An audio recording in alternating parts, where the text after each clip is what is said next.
Bonjour à tous, je suis Laetitia Huré. Bonjour à tous, je suis Sylvain Clément et bienvenue sur le Cybergeek. Commençons par notre revue de presse. Alors Laetitia, de quoi parlons-nous aujourd'hui?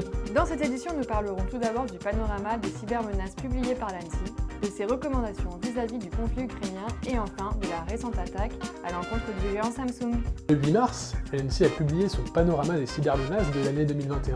Elle note une progression de 37% des intrusions par rapport à 2020 et désigne l'espionnage stratégique comme la principale menace en France. En effet, sur les 17 opérations de cyberdéfense traitées par l'agence, 14 étaient liées à des opérations d'espionnage informatique. Elle pointe également les opportunités offertes aux acteurs malveillants par la généralisation d'usages numériques souvent mal maîtrisés, tels que le cloud. Les défauts de sécurisation des données ou de conteneurs sont encore trop souvent rapportés, déplore-t-elle. Merci Sylvain. Actualité oblige, l'agence a également émis ses recommandations vis-à-vis du conflit ukrainien.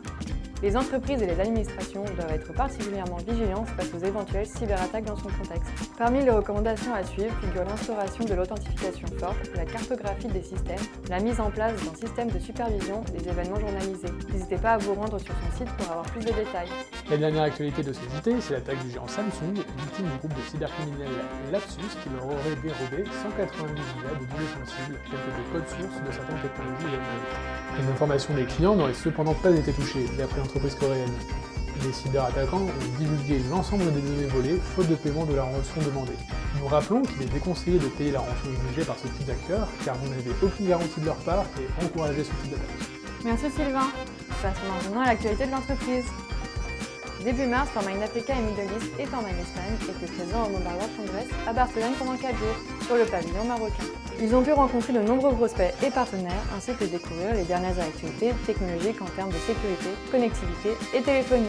Sur un tout autre sujet, Formind apparaît dans le classement Women Top 40 réalisé par Choose My Company, publié le 8 mars en l'honneur de la journée des droits de la femme. Depuis plusieurs années, les Forminders et Formindeuses ont même créé l'initiative Cybergirls qui a pour but de promouvoir la place des femmes dans le domaine de la cybersécurité par le biais d'actions concrètes. Pour en savoir plus, n'hésitez pas à aller consulter notre site internet. Merci à tous d'avoir suivi notre JT. Nous revenons très rapidement sur vos écrans. À très vite.